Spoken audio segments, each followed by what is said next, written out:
خالد لا تتضايق مني، بس عمك معه حق تأجيل خطبة. كيف يعني معه حق؟ هلا انت حاول تشوف الموضوع من وجهة نظر بيت عمك، مو من وجهة نظرك انت. يعني حط حالك محل، اذا انت عندك بنت وحيدة بتقبل تجوزها وتبعتها على مكان انت بتعرف انه ما فيك تشوفها فيه بحياتك الا من خلال الحواجز واسلاك الشائكة وحقل الالغام. ليش عم تصعب علي كل هالقد؟ لانه هي بالاساس صعبة يا خالد. يعني جوازتك من كندا ورحتك انت وياه على الجولان معناتها انها فاتت على منطقة محظورة تحت الاحتلال. يعني البنت ما بقى تقدر ترجع على الشام ورح تنحرم من اهلها ومن بلدها كل عمرها. صعبة ولا مو صعبة؟ هسا انت معي ولا معه؟ لك يا اخي انا معك، بس انا مع الحق كمان. طيب والحب؟ شو بنعمل فيه؟ بدك تطول بالك، القرار مو سهل والظرف صعب عليك وعلى بيت عمك. طيب برأيك مين بيحل هالقصة كلها؟ الحل بإيد أمريكا وإسرائيل والأمم المتحدة، وهات حلها إذا بتنحل. بدي وحدة سي فود باسكت، وحدة 7 أب.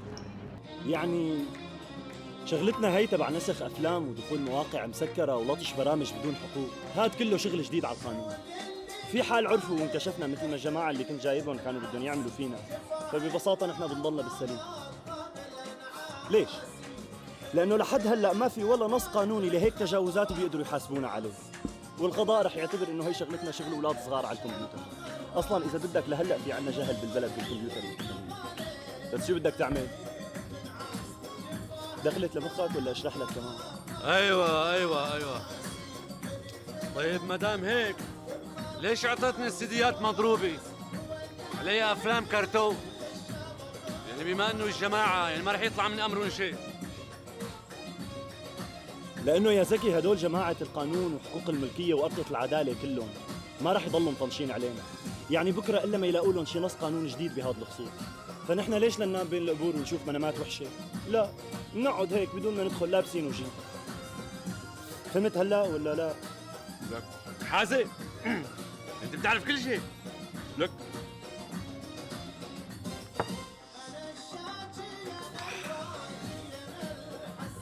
بتعرف كل شيء انت يا زلمه. لا العفو منك استاذ قصي، الحقيقه والله انا مكتفي بمعرفه حضرتك بس. تسلم. خلاص سماح علبست. قوم.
تفضلي.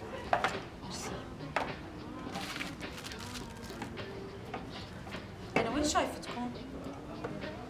انت زبونتنا بتكوني اكيد شايفتيني بالمحل. غير المحل، وين شايفتكم؟ والله بعرفش.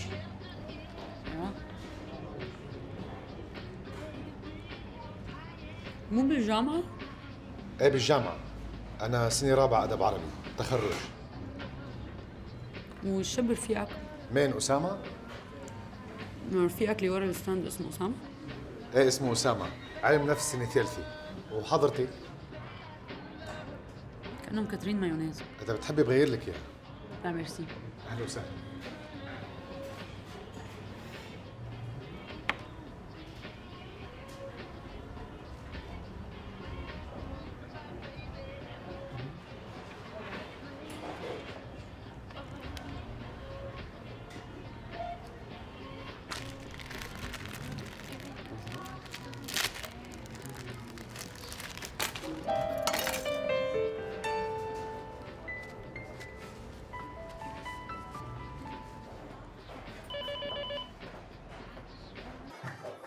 يا استاذ عماد، الله يخليك تفهم موقفي انا. ما فيني تبدل لك اسماء زباينك على توقيعي. يعني الشغله مو مزحه، اذا حدا من الشركه بينتبه على هذا الشيء فيها خربان بيوت ومساءله، يعني هذا بسموه تلاعب. تلاعب. والله انت ليش مفكر انه انا عم فتل لك مصاري هيك على سواد عيونك يعني؟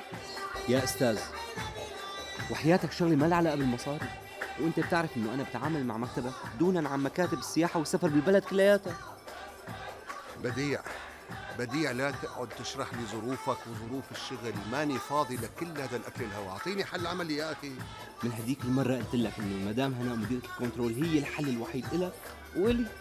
انت زبطها وانا ممشي لك كل شغلك، بس بيكون تحت توقيعها، تحت مسؤوليتها، ما حدا بالشركه بيقدر يفتح تمه. لك يا بديع، قلت لك هناء صرت حاكي معها 1000 مرة، ما في فايدة، فالج لا تعالج، لساتها ماسكت لي شغلة المبادئ. طب رجع احكي معها مره ثانيه. لك ما حكينا معها، ميبسة راسها عم نقول لها. معناته ما قلنا غير شو؟ نشغلها معنا حتى لو مو موافقه. ايوه شلون هي بقى؟ هي بدها قوة قلب استاذ، لانه يعني طريقه هيك فيه لف ودوران. هلا انا ما بيهمني شكل الطريق، انا بيهمني اصل للي بدي اياه. منفوت على الكمبيوتر الشخصي ومنشيل اسماء ومنحط اسماء الركاب اللي انت بدك اياهم، بس بيكون تحت مسؤوليتك. يعني بس هي بنعملها مرة مرتين وبعدين بده ينكشف تلاعب. إيه بتكون وقتها رجليها صارت بالفلقة، واذا حكيت بيكون إلك معه حكي ثاني. يا اخو المحلوشة، والله اللي ما بيعرفك بيجهلك لك بديع، والله تاريخ مو قليل. ها شكرا استاذ، بس هلا نحن لازم نلاقي طريقة مشان نقدر نفوت على جهازها الخاص بالشركة. هي اترك علي، هي انا اللي بدبرها. صحتك.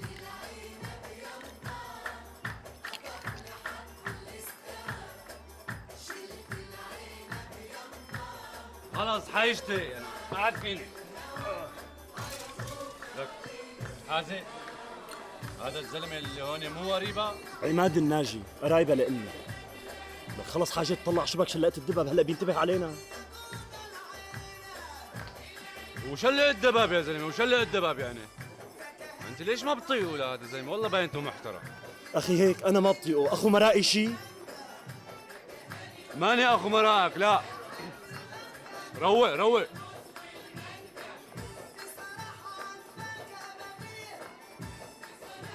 لك حاجة تطلع هي انتبه لنا. بس انا هذا اللي معه كأني شايفه. ليش عم تخوفني؟ عم خوفك لانه الدنيا توسخت كتير، لانه لساتني بخاف عليكي. معقول يا هناء؟ شو صار لك؟ ليش عم تفتحي على حالك دفاتر صارت قديمة؟ إذا بعدك مفكرتيه الشاب اللي كان يوقف تحت المطر والبرد لحتى يشوفك وانتي عم تمرقي من ورا الشباك وبرداية عم يطيرها الهوا، فبتكوني غلطانة كتير. عماد هلأ صار واحد تاني، وغلطتك القديمة بحقه ما رح ينساها كل العمر. يا عماد، بس لو تعرف ليش صار كل هالشي يمكن تقدر تسامحني.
عليكم قومي تقولين والله يا ست ناهد هذا مو حل.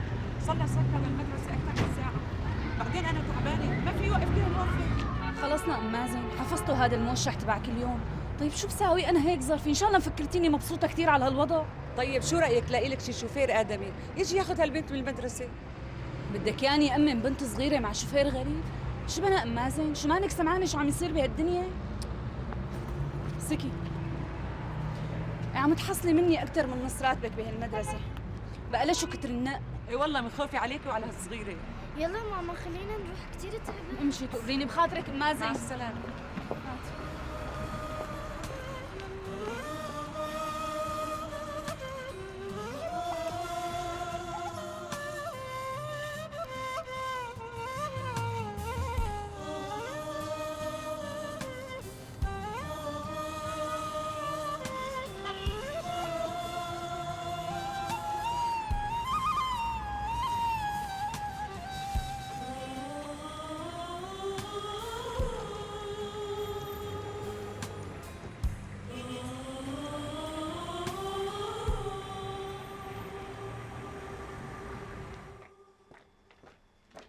زهير زهير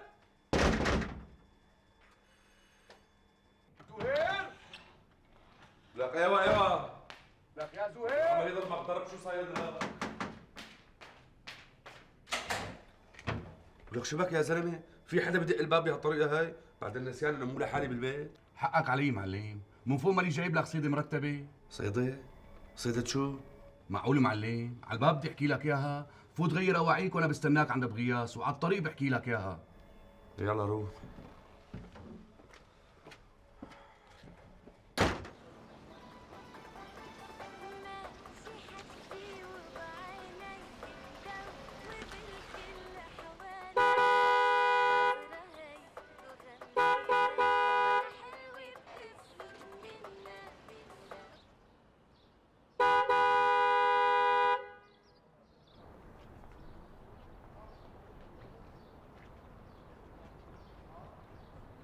اهلين استاذ عماد، بعد زمان والله.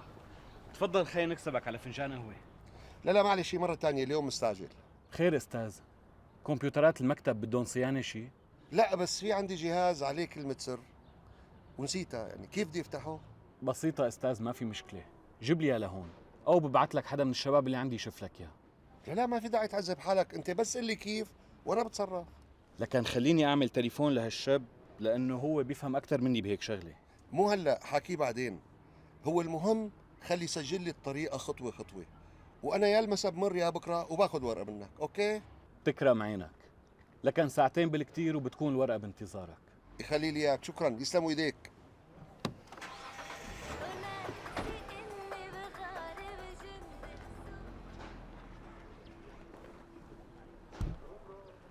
ايه قصي؟ اهلين نزيل، كيفك؟ ويني انا؟ والله تحت هالشمس عم اشحن حالي للمساء. ايه بدكني هلا؟ يلا هلا شي ساعة بكون عندك منيح؟ ماشي. اهلا اهلا اهلا.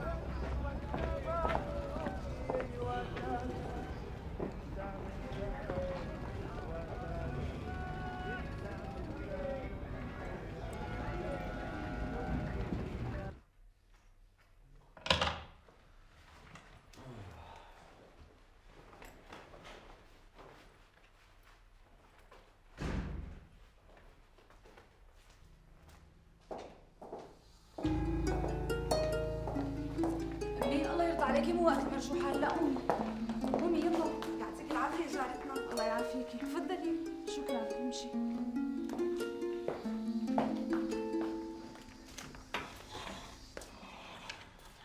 شو لوين رايح؟ شو لوين رايق؟ رايق تسبى ولا عجبتك قعدتي بالبيت يعني؟ مع مين كنت عم تحكي؟ هي جارتنا الدكتورة وبنتها. قلت لك تعرفي عليهم ونحوسي بالبيت، بس ما في داعي للاخذ والعطا كثير، لانه كتر الحكي يا خانم بيجيب وجع راس نحن بغنى عنه، فهمتي؟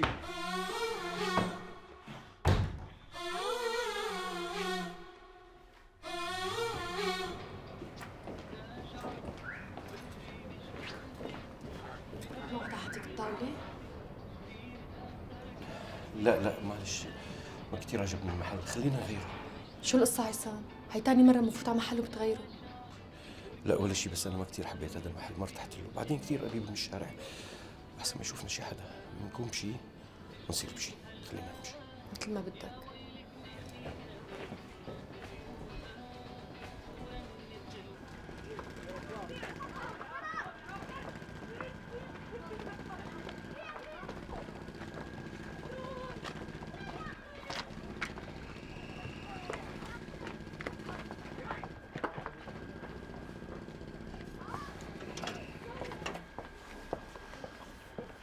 مرحبا عمو. أهلا.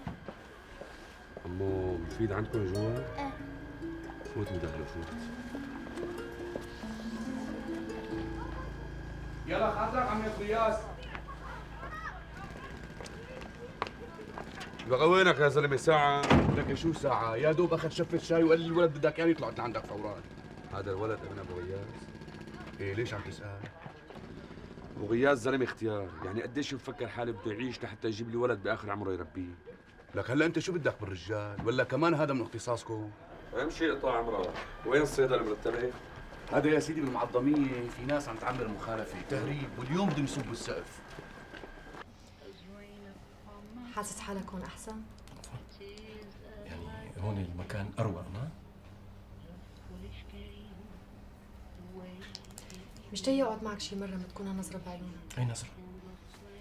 نظرة القلق والخوف وقت بتكون معي. لا ما في شيء ابدا، بس انا يعني شردت شوي بالطلاب والجامعة. طيب رح أعمل حالي صدقتك وطنش. شو بتحبي تشربي قبل العتب؟ مثل العادة. لو سمحت. تفضل استاذ. 2 اكسبريسو وقنينة مي باردة اذا تكرم شيء غيره؟ تريدي شيء كمان؟ لا يسلموا. ماشي، هي كل طلباتنا لو سمحت، بس بسرعة اذا بتريد. لا علي. ليش يعني بسرعة؟ مستعجل على شي؟ لا حبيبتي، شو قصدك انت اليوم؟ من اول ما التقينا نازله فيه حابب اشرب معك اكسبريسو وبس. هلا ليلي وسمتك يعني هلا انت امبارح من كتر ما اشتقتي لي قدرتي تنامي طول الليل مثل ما صار معي؟ هلا مو هذا حديثنا. لكن شو حديثنا؟ الليلي انا اليوم ما عندي غير الحب احكي فيه. عن جد عصام؟ طيب قلي كيفك؟ صار لي زمان ما قعدت معك وسمعتك، حسيتك كثير بعيد عني. سناء أنا مشتاق لك كثير، مشتاق لكل شيء فيكي. صدقيني لما أنت ما بتكوني معي، لما بضم إيدي هيك وبشمهم بشم ريحتك فيهم، أنا مشتاق لعيونك، مشتاق لوشك، لابتسامتك الحلوة، لضحكتك، مشتاق لدمعتك اللي لما بتنزل تحرق قلبي. سلامة قلبك. وقلبك الليلة هلا ليش متضايق مني؟ ليش نظرة العتب هيك؟ بعد كل هالحكي شو عاد ينفع العتب؟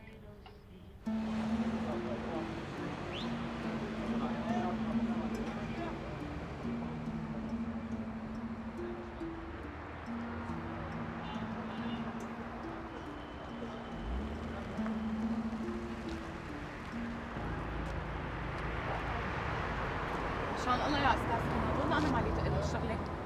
يعني قبل كنت تقول لي مشان انقل لك حكي عن الست هنا واولادها، يعني مو مشكله، كلمه هون وكلمه هون، بس هلا يعني هيك صار يعني سرقه. سرقة شو لك هبلة؟ مجنونة انت؟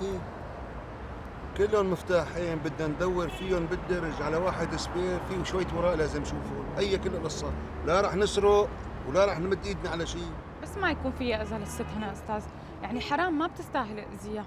لك سميرة شو بكي انت؟ شو نسياني انه هناء بنت خالتي انا؟ رح تخافي عليها اكثر مني؟ بس مزبوط يعني بس لا بس ولا شيء، وهاتي المفاتيح، بروح بعمل نسخة عليهم نص ساعة وبرجع بلاقيكي هون، تكوني قضيتي مشوارك بالصيدلية، هاتي. ستي الله يرزقك يا استاذ.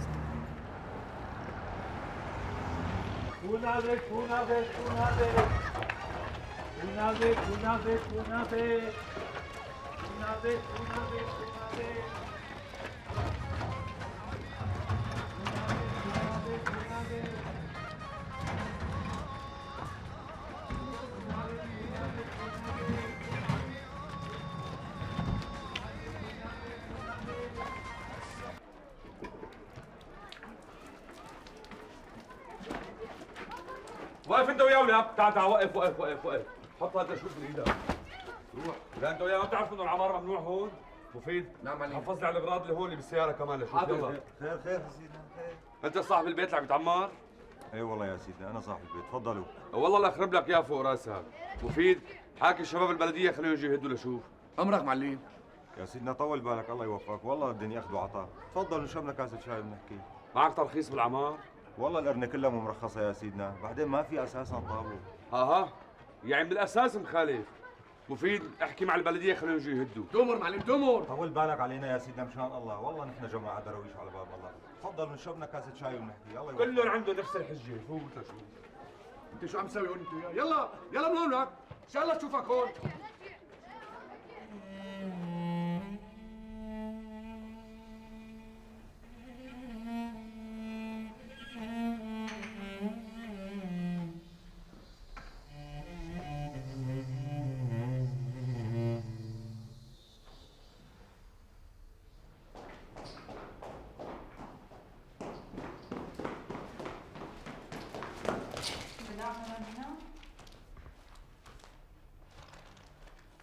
وين كنتي؟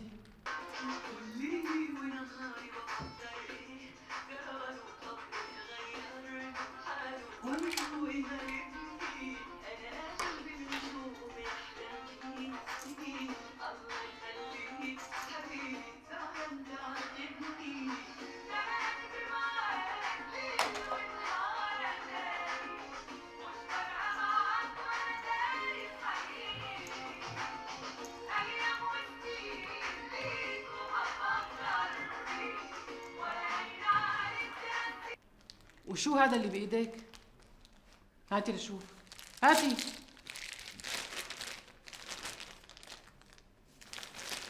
دواء؟ مهدئات؟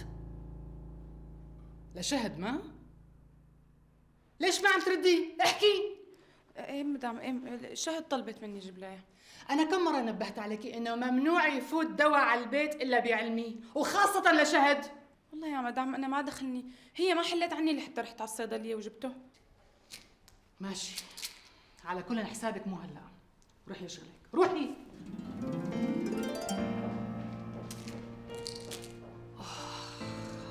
وبعدين مع هالبنت، وبعدين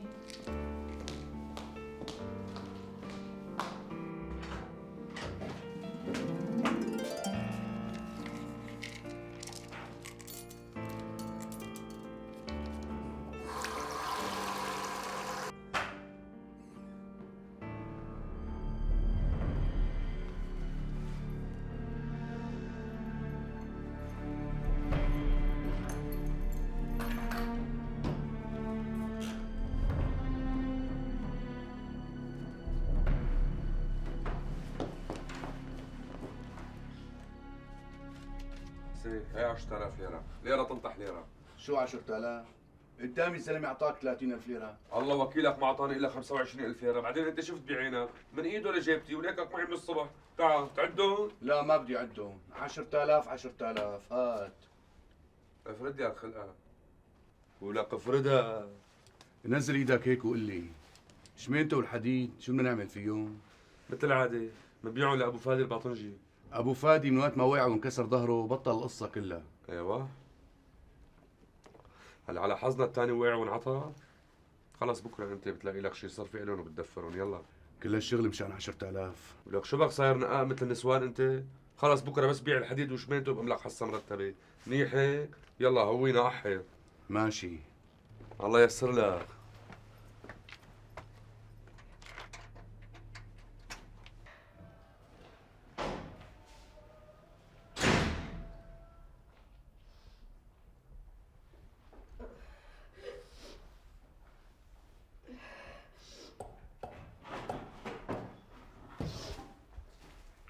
ولك خير شبكي شو صاير لك؟ دخيلك يا زهير، حاسه راسي رح يطق، ما عم بقدر اتحمل هذا الوجع. بسيطة، قوم اغلي لك كاسة شاي بتصيري آخر رواق. كسرت شعري بأكثر من 3 كاسات شاي، ما عم يعملوا معي شيء. بعدين حاسه جسمي مثل النار. هذا لأنك ما عم تعرفي تعملي الشاي على أصوله. خلص خليكي أنت مرتاحة، أنا رح ساوي لك كاسة شاي تروقي فيها وتصيري تمام.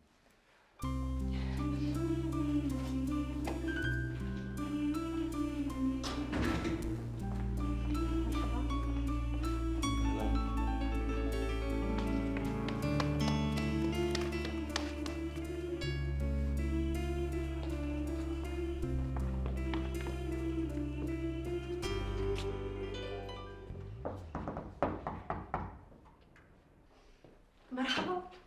اهلا وسهلا. كيفك؟ منيحة. مين عمي؟ انتي مجنونة شو قصتك؟ يوم تجيني فرحانة يوم تجيني زعلانة، شو في؟ هلا الواحد ما في يفرح اذا ما في قصه؟ لا بلا بيقدر الواحد يكون مبسوط اذا ما في قصة، بس انت رفيقتي وبعرفك ما بتفرحي ولا بتزعلي الا اذا هذا الشيء كان له علاقة بمين يا حزرك؟ طبعا بعصام. مزبوط، حذرتي. بتعرفي شو مشكلتي معك؟ انه دائما كاشفتيني، ما فيني اخبي عنك شيء. لك عيونك هن اللي ما بيقدروا يخبوا، لا بيقدروا يخبوا فرحهم لا بيقدروا يخبوا حزنهم. بس سألتي حالك قديش هالفرحة رح تدوم؟ لحظة، دقيقة، سنة، يوم، المهم أنا كتير مبسوطة ناهد، كتير مبسوطة. ايه الحمد لله، كتر خيره والله. ضحك على عقلك كم كلمة حلوين ويا حسرتي جاية ترمي فرحتك بحضني، وهلا هو بيكون عند مرته واولاده. مزبوط ناهد، بوس ايدك لا تخربيها علي مشان الله. هلا هيك انا بدي اخربها عليكي؟ ايه لك لا مو هيك، بس يعني بس شو؟ لك انت عيونك لما بيفرحوا قلبي من جوا بيفرح، ولا ما بتعرفي غلاوتك يا جدبة؟ والله ما هيك قصدت. لك انا بعرف شو اللي قصدتيه، وانا ماني زعلانة منك، بس انا زعلانة عليكي. خايفة هالحب يطفي لك لمعة عيونك. افرحي، ايه افرحي وحبيه لعصام، ما عم قلك لا، بس لا تطيري بكلامه لبعيد، خلي رجليكي على الارض، لانه شايفة هذا الكلام اللي عم يقلك اياه كله بيروح وبينساه بلحظة بيكون بحضن مرته واولاده.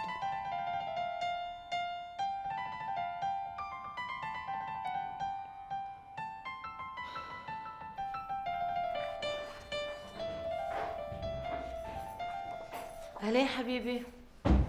أهلين. كيفك؟ منيحة. أنا آسف تأخرت شوي، كان عندنا شغل. لا حبيبي ما علي، ما حسيت بالوقت على فكرة، الأولاد هلكوني اليوم. يعني مانك قلقانة علي؟ طول ما قلبي مطمن عليك ما بقلق. شو نسيت إنه حدسي قوي؟ تسلم لي قلبك حبيبتي.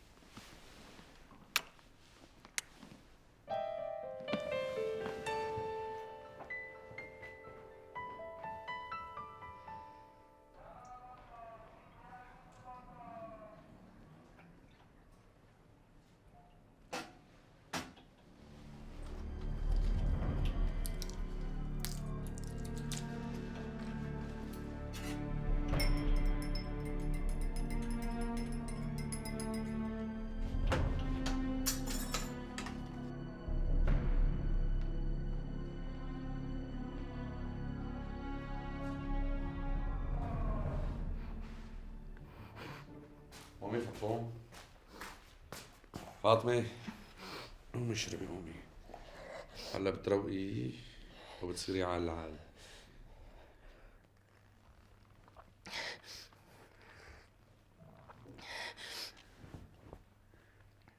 على مهلك على مهلك على مهلك. ما حتصدق تقول شياطينه كانت راكبتني وهلا لحتى طلعت من راسي. سلم ايديك زهير. خلي كل هالخير يطمر فيكي لك فطوم، دللي صحتين.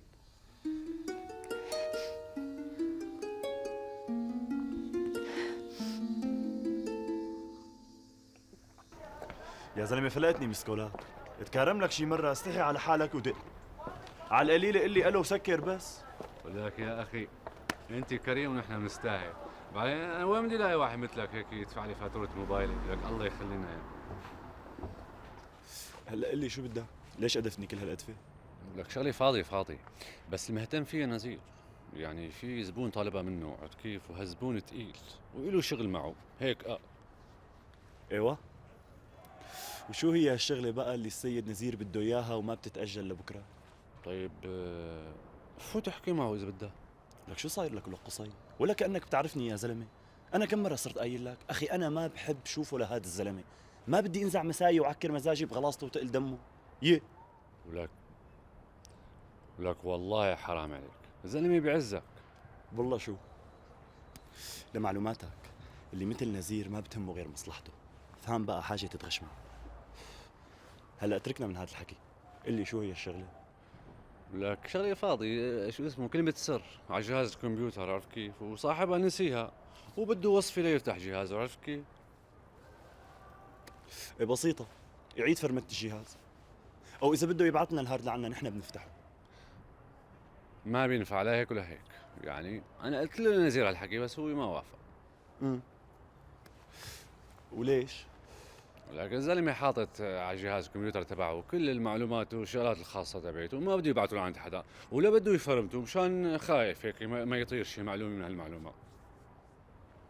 ايه فبدي اياك تسجل لي على ورقه صغيره شو الواحد لازم يعمل مشان يفوت على هالجهاز، هيك وصفه. لا قصي، شامم هيك ريحه مو نظيفه لا من هالشغله ولا من هالزبون. ريحه شو؟ وبعدين نحن شو دخلنا بالريحه؟ نحن بنعطيها الوصفه وبنقبض عليها وهن ان شاء الله تطلع ريحتهم لاخر الدنيا. قولتك هات معك ورقه وقلم. ورقه وقلم ورقه قلم معي قلم. اعطيني باكت دخنتها بايدك، اعطيني. هات. شو؟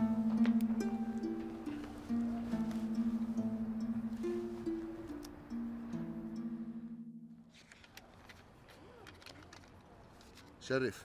يسلموا ايديك. خلي لي اياك. شرفتوا استاذ عماد. الله يسلمك. واي خدمه بتعوزها انا جاهز. ان شاء الله تسلم. الله يديمك. الله معكم.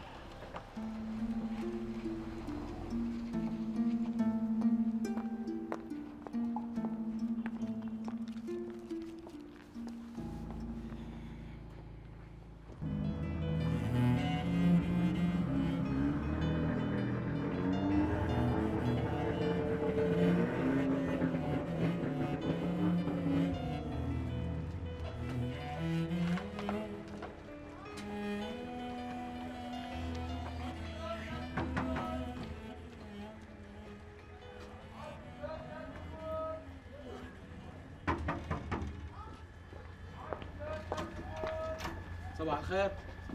بابا موجود؟ ايه موجود. بس احلي. يلا.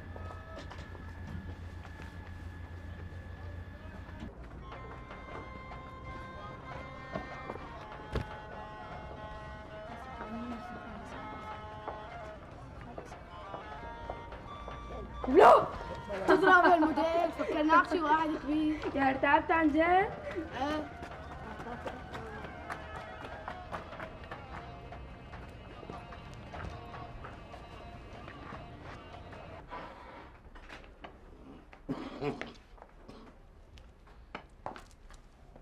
ايش صالح؟ وايش رايك انتي؟ هذا منظر واحد طالع ولا منظر واحد بده يقعد وياكل ويشرب ويطلع بعيونك بالليل؟ يا عيني بالليل. الله يعطينا خيرك. يعني بدكاش تفطر معانا؟ لا يا ستي، بديش افطر وبديش احكي مع حدا وبديش اشوف حدا. ارتحتي؟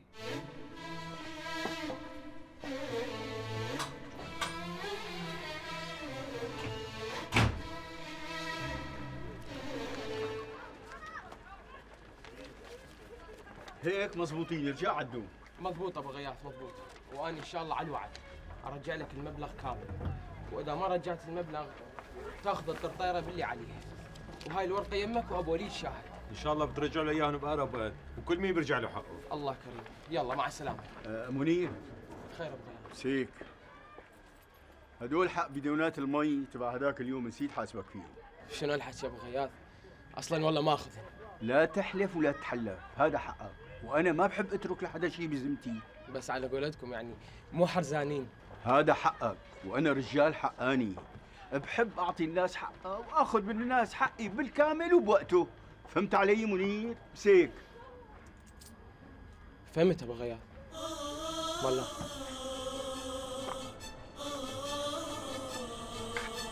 مرحبا ابو حبيب.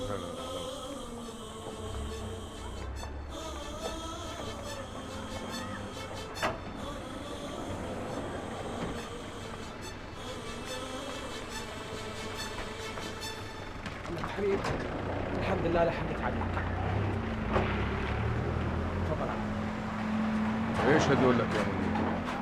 3000 اللي اخذتهم منك. كيف دبرتي؟ لا تكون تدينتن يا ولد. والله لو عملها بحياتي بحكي معك كلمة، فاهم؟ لا والله عم ابو حبيب، بس ولد عمي بغداد دزولي كان فلوس واليوم صرفتها. هسا كثير اوضاعهم متحسنة حتى يبعثوا لك مصاري ويساعدوك. ولك ايش تضحك علي يا منير؟ رجعهن رجعهن. عم ابو حبيب صدقني ما محتاجهم، الله يخليك تاخذهم. لا يا منير، معناها انت معتبرني غريب. لا والله عم ابو حبيب، بس يعني عزت علي نفسي وين كنت ووين هسه انا؟ الدنيا عملت فينا كلنا يابا. بس انت ارفع راسك لفوق، ارفعه لفوق. كل اشي بيروح وبيرجع الا الكرامة يا ابني. اذا راحت بترجعش. وانت كرامتك محفوظة فوق روسنا كلنا. ارفع راسك. تسلم عمي تسلم. الله يلعن ابو اسرائيل على ابو امريكا لنلحقها احنا.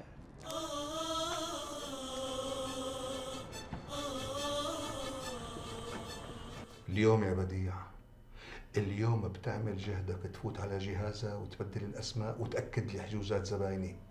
هاي الورقه فيها الباسورد تبع الجهاز وهدول المفاتيح تبع المكتب. امتى ما بدك بتفوت وبتطلع على مكتبها، اوكي؟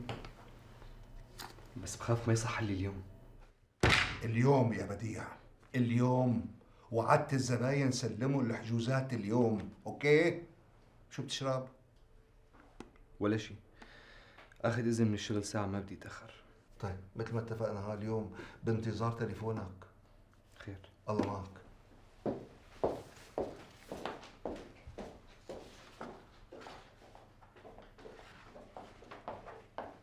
بعدين سناء، شو حكيتي مع الزباين؟ هلا مو هذا بديع موظف شركة الطيران؟ ايه بديع، جاي قصدني بخدمة. مالتي لي؟ حكيتي مع الزباين؟